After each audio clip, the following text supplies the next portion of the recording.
Amin. Firman Tuhan itu penting.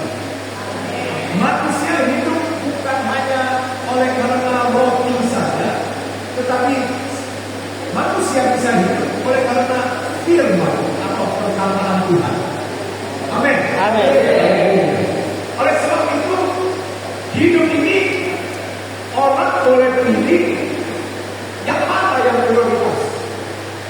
Anda kalau prioritaskan mobil Anda, maka Anda akan ambil harta Anda atau Anda ambil uang Anda yang paling berharga untuk membeli mobil. Anda kalau mengasihi anak Anda, maka Anda akan ambil uang Anda untuk kasih dia sekolah. Anda akan kasih dia kuliah. Anda akan memberi yang terbaik untuk dia. Skala prioritas itu tergantung nilai. Kalau sesuatu yang berharga, saya akan memberi perhatian yang sangat penting, sangat utama. Yang jadi masalah, kita sama Tuhan apakah terutama atau tidak? Halo. Apakah Yesus terutama? Di hadapan Anda, Yesus Anda kasih nilai berapa?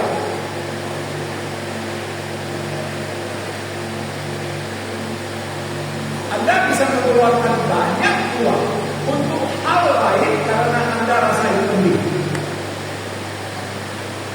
Kita bisa mengeluarkan semua yang kita rasa ini penting, maka kita akan keluarkan. Utang pun kita mau untuk sesuatu yang bernilai. Dan saya mau tanya, apakah Yesus bernilai di hadapan saudara? Amin. Amin. Kalau bernilai, Anda menaruh sesuatu jauh lebih penting daripada yang lain. Halo. Oleh sebab itu saya mulai buka satu ayat. Efesus pasal 5 ayat 15. Efesus 5 ayat 15.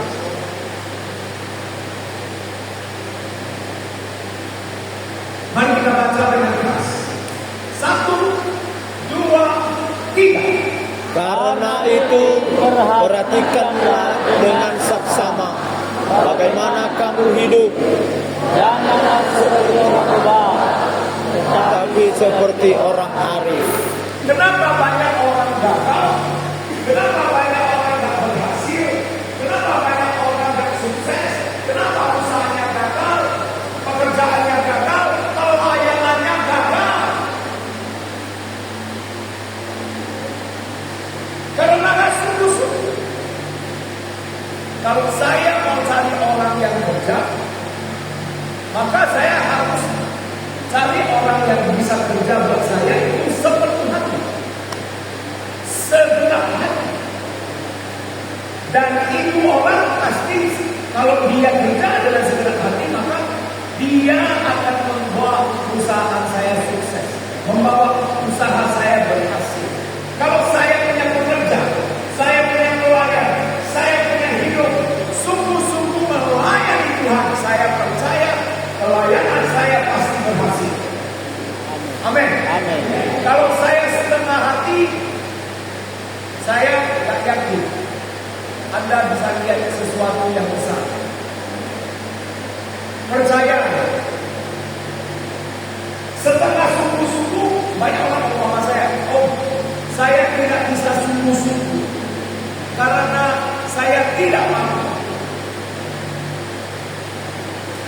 Saya masih banyak tanggungan. Saya masih banyak masalah. Saya masih banyak pekerjaan. Saya masih banyak ini. Semua dalil dia keluarkan. Semua alasan dia keluarkan. Makanya saya tidak bisa melayani Tuhan.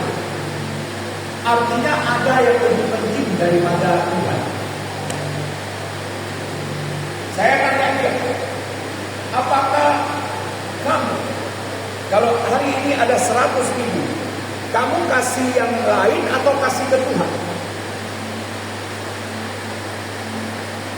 Dia bilang, saya nggak mungkin kasih persembahan 100 ribu ke dia.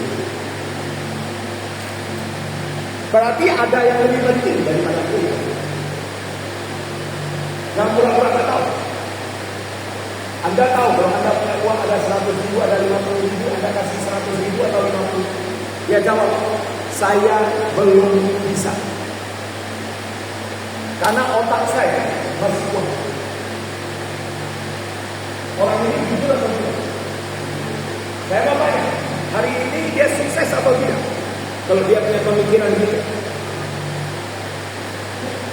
Makanya firman Tuhan katakan, karena itu perhatikanlah dengan seksama bagaimana kamu hidup. Apakah kita puncak atau tidak? Yesus seberharga apa? Tadi dia lagu, Udah hidupku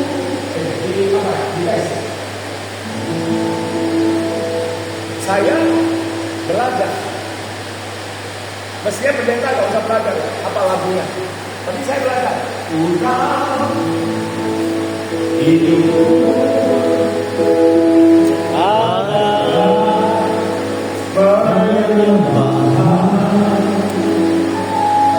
Kau ciptakanku dalam kemuliaan. Ada dia orang yang tulis kata-kata ini. Ada perhatian orang yang tulis kata-kata ini. Udah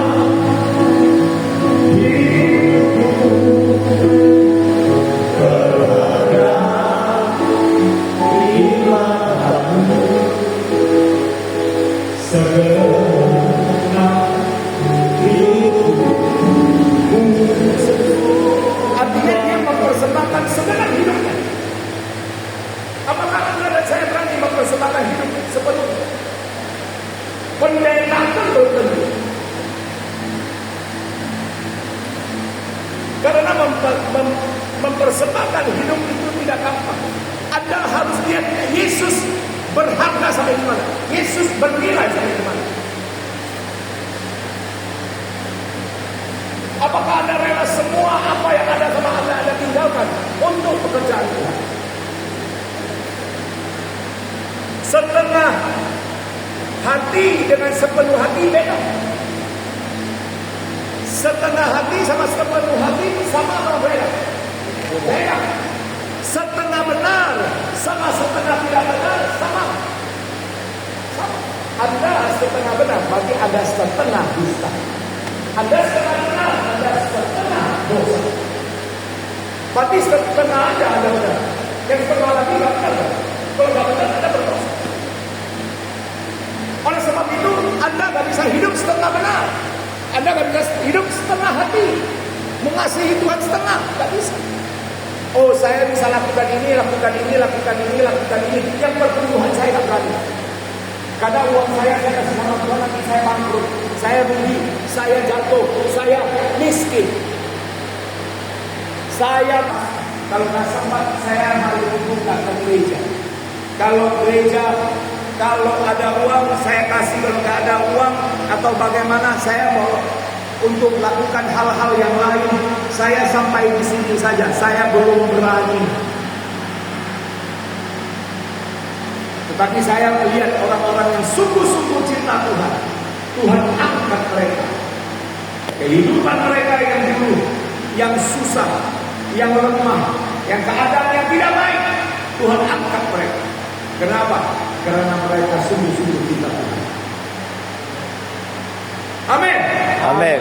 Anda dan saya mohon maaf kalau Anda datang ke gereja setengah hati, lebih bagus kalau usah datang ke gereja. Saya mau tanya, hari ini kalau ada pengusaha di tempat ini, kalau anak buah Anda kerja setengah hati, Anda suruh dia apa? Sungguh-sungguh. Atau Anda bilang, Anda saya pecat dulu. Kalau ada yang setengah hati bekerja di perusahaan Anda akan suruh dia pulang dan Anda berhentikan dia. Tetapi hari ini Tuhan berperhentikan Anda. Tuhan masih beri kesempatan Anda untuk sungguh-sungguh di dalam itu.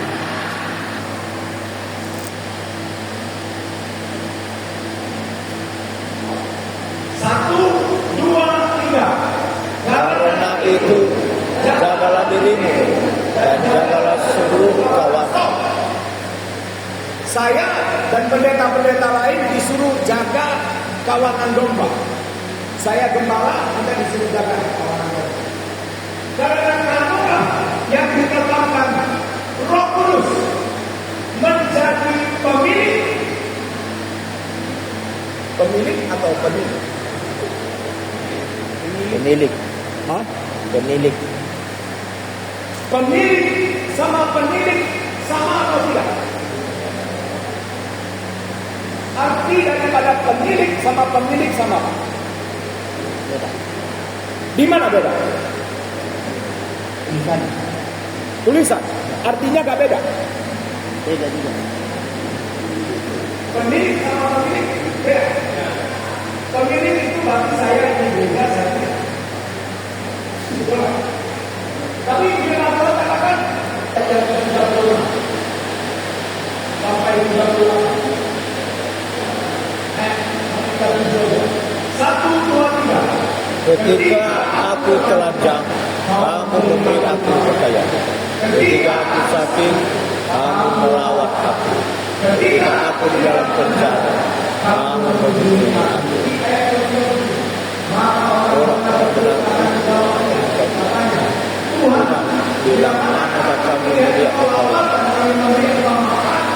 kamu haus dan kami akan minum.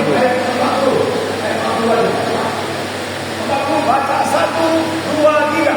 Dan raja itu menjawab mereka, aku berkata kepadamu, sesungguhnya segala sesuatu yang kamu lakukan untuk salah seorang dari saudaraku yang paling hina ini. Gereja harus memperhatikan orang miskin.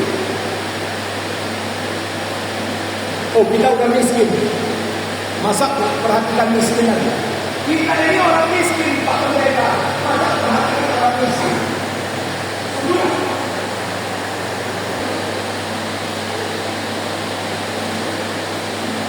Anda dengan itu tersinggung nggak? Tersinggung saya. Saya mengatakan minta bantu kumpulkan orang miskin itu ayo. Terus hidup.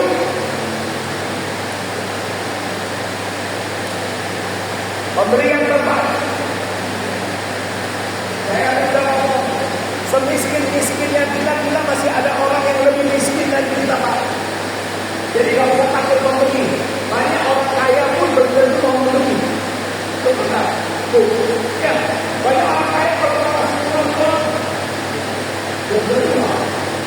Tetapi kalau ada sederhana saja, kalau ada yang 10 ribuan kasih 5 ribu, mau masih tidak. Oh. Amin. Amin. Amin.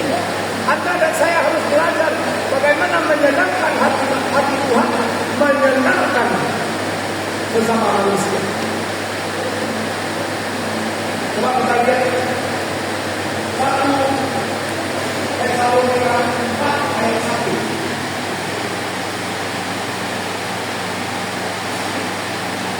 1, 2, 3. Akhirnya saudara-saudara, kami minta Anda persiapkan para pembeli. Kamu telah mendengar dari kami. Kamu harus hidup betul. Bagaimana kamu harus hidup supaya berkenan kepada Allah. Hal itu memang telah kamu